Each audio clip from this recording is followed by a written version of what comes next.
Greetings, YouTube.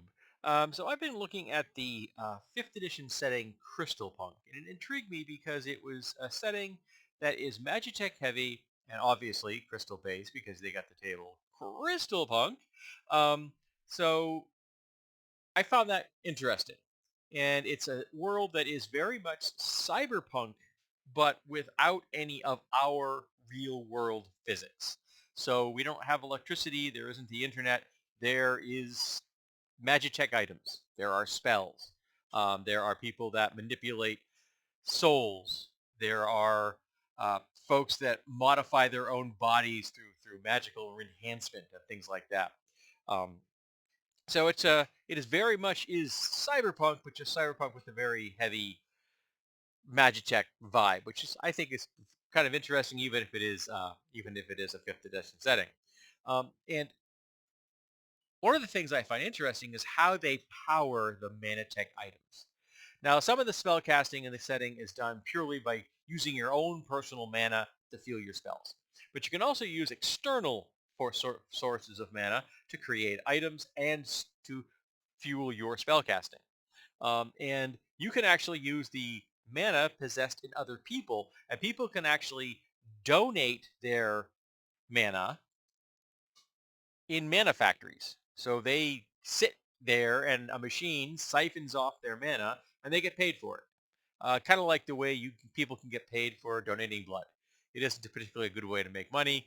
Isn't gonna like uh, make you a billionaire, but it can maybe help you be better than begging in the streets.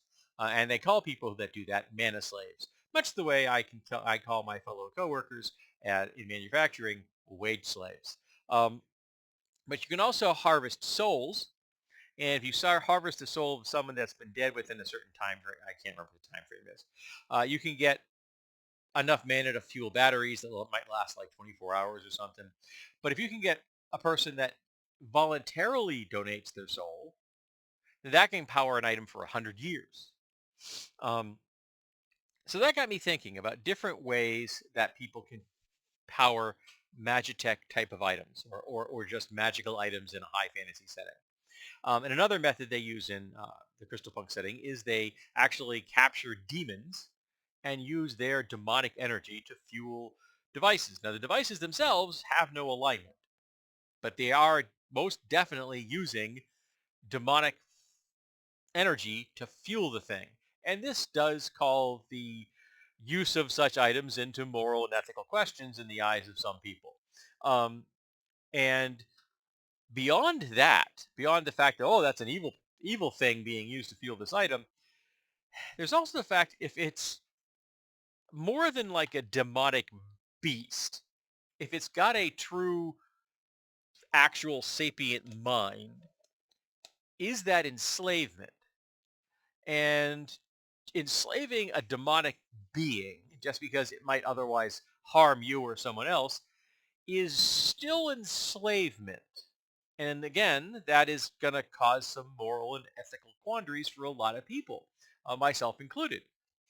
Now, one of the things that I've seen in high fantasy for decades has been the idea of using elemental force or elemental energy to fuel magitech items.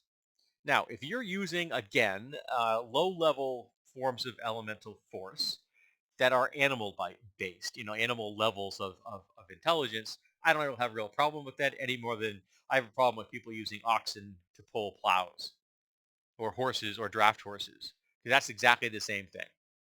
You're using an animal to do work for you. And as long as you're treating the animal ethically, I don't have a problem with you using that animal in that capacity. Um, and I wouldn't have a problem with someone using elemental beings so long as they're of animal intelligence or less, and you're doing it in a manner that doesn't cause that entity to suffer. Now, if you're enslaving intelligent elemental beings, that's bad in my book. Just because you're saying, well, I'm not doing it to like an organic entity, I don't care. A sapient mind is a sapient mind to me, whether it's organic or inorganic, whether it's material or elemental, doesn't matter. If you're enslaving someone, that's a bad thing. You shouldn't be doing it. However, what if you can make contracts with them? So you go to a fire elemental and say, "Hey, I need a fire elemental to run my steam engine. Okay, so I would like to cut a 5-year contract with you. This is the deal. At the end of the contract, you get X, Y, or Z." Now, say for example, somebody signs on for a long-term contract. At the end of it, they get a body, not flesh and blood, but they get a mechanical body, and that's how soul-forged beings enter the world. The elemental form, whatever it is, serves for an X number of years. At the end of it, they get a body, which then lets them walk around the material world without restriction on how long they're here. Maybe with some of their elemental vibes still attached. Maybe not. Maybe they're willing to trade that off for spending 1,000 years on the material plane and then going back to the elemental plane. What does time matter if you're an elemental being? It doesn't. Your elemental force is eternal. So surfing for 25 years and spending 100 walking around in a robot body, then going back to the elemental plane and deciding in 100 years to give it another go, it's all the same to you because, again, time has no meaning. There's also the idea of channeling force directly from a plane. And what I mean by that is that you would actually be opening a very small gate to let the force through. Now, obviously, you're not going to want to be doing that for, like, say, elemental plane of Earth probably isn't going to do you much. That's a very static. That's just there. But an elemental plane of air, water, or fire could all do work. Two produce force, air or water, and one produces heat, and which then becomes work. If you can produce heat, you can do work. Um, and in that case, you then have to start worrying about protecting that gate from something coming through you don't want to. Now, if it's a really small gate, it's a very small device, you're probably not going to have to worry about much coming through. You like the equivalent of maybe sprites and elemental things like that. Nothing overly aggressive, nothing overly dangerous. But if you've got a gate big enough to, say, run that steam engine I mentioned, then it's a gate big enough to let something through that you don't want. So someone says, okay, we can put a binding spell on that. I think, is that abjuration? Is it abjuration? I can't remember. Abjuration magic, I think. I could be wrong on that. So you have someone that casts an abjuration spell, and now you've got a business model. These people come by on a regular basis. They check to see what shape your binding spell is, and they re-up it, and then they come back. It's like getting your oil changed. Now, there will be business owners that will want to skip on that. You'll be able to tell that there is a binding spell in place, but most folks aren't going to take the effort to figure out how strong a binding spell is. Just that it's there. Okay? Cursory exam. Yep, that's got a binding spell. That's got a binding spell. That's got a binding spell. If this inspector's got to do 100 things a day, they're going to be using a cantrip level spell.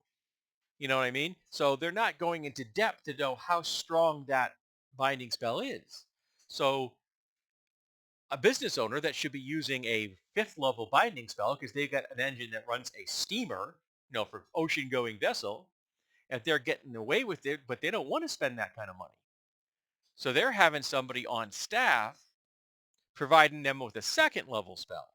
Now it's still a binding spell and it's still keeping some things out, but not everything.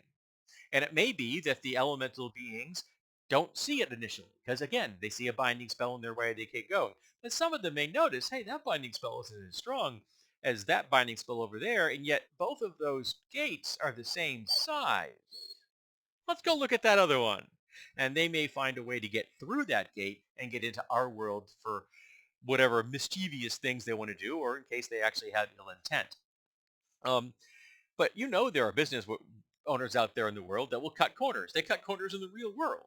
They flaunt safety standards. They put employees at risk. They don't care about the environment. They don't care if they're putting their customers at risk, all in the name of making a buck. Well, I see no reason that it wouldn't do the same thing in a world of magitech. So they're using low-level binding spells where they should be using higher level binding spells to make sure that their device is operating safely as well as efficiently. So I think that's a really good way of having it embed itself in a world. Yes, elemental devices are everywhere, and they're maintained by an entire class of technicians and mage smiths. I think mage smith is what the name of the arcane version of the adept. Am I correct in that one? So mage smith. It was from, is that from Eberron? I think maybe. Yeah, because it was an arcane version of the adept class, which I thought was brilliant. Which I'm like, when I read that, I'm like, oh, why haven't we always had these? It always should have been a low level, arcane caster that's an NPC class, just like there should be a low level divine caster that's an NPC class. These are the people that do the day to day spell casting that your average person deals with. They're not going to adventurers to have their spells cast. They're going to the guy down the block who's got an office and his name on a door. So it's like, I'm gonna go see Betty. I really trust the way she casts this spell. It's their local garage. You know what I mean?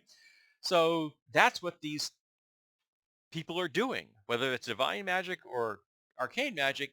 It doesn't matter as long as it's dividing spell functions. Stuff can't get through that gate that you don't want it to get through that gate. Um, and I really like that idea. And because they're using elemental magic, whether it's a bound spirit, voluntarily or otherwise, or a gate, there's the potential for there to be a connection between the people using the device and the device itself. Animism is going to be a thing in a world like this. So people could be having a relationship with a device and, say, taking care of that steam engine well beyond what they're required to do. Yes, you've got a 25-year contract with this thing, this fire spirit in there, but you're still treating it well. You're maintaining the device it's in, which gives it a comfortable home and a sense of respect and appreciation. But you're also feeding it occasionally. Now, you don't have to. There may be requirements in the contract. It says, okay, you have to give certain things, on a regular basis, but you could be spending a lot less on coal, for example, than you would on an actual uh, steam engine. You might be only using a bag every month or something, but because the fire spirit enjoys it, not because they need it to function, but just something that they enjoy consuming. So, but a person that cares about it may be going out to get them an interesting strain of anthracite, one that maybe they've never had it experienced before, or if they're bringing them exotic woods. Here, try this. See if you like it. That kind of relationship could exist, and at the end of that contract, that spirit may stick around just because the spirit wants to stick around. That it's comfortable, it's at home, it's being treated as a member of a family, as a reciprocal relationship where it is valued and cared for, and is people are being considerate towards it. And you'd be amazed how good you can have a relationship when you actually give a crap about somebody. Um, so yeah, the whole idea behind this would be that the elemental spirits don't have to be enslaved, but if they do, you could still have people making connections to them in a way that they wouldn't otherwise. Maybe those people eventually helping a elemental spirit that is enslaved to escape, and then that spirit having a sense of connection to that person because that person aided them. So there's lots of storyline ideas here. And this gives you a very deep textural connection between the magitech item and the world around it. It's not just a thing. It's not just this device that does stuff. It's a personal connection between that being that's bound and the person that uses the thing. Now, I'm an animist in real life, and I tend to connect items. I tend to bond on an item. I will frequently play with something for a very long time till I feel that it and I have made a certain level of connection to it. For example, I've had this particular thing on my desk for a decade. It sits right here. It's always right here because I think it is a stunning piece of design. It's one of the most beautiful things I've ever held in my hand, and it is just a piece of art. But also, for me, it is a bonding process because I'm an animist. Um, so I can see that happening even more frequently in a world where magic is much more overt, where elemental spirits could be infused in everything around you, and I think that's cool. So let's talk about fueling or powering magitech items. How have you done this in the past? And do you think that any of the ideas I've thrown out here today have any merit? So let's talk about magitech, something that I've always been fascinated about, and I don't imagine that's ever going to change.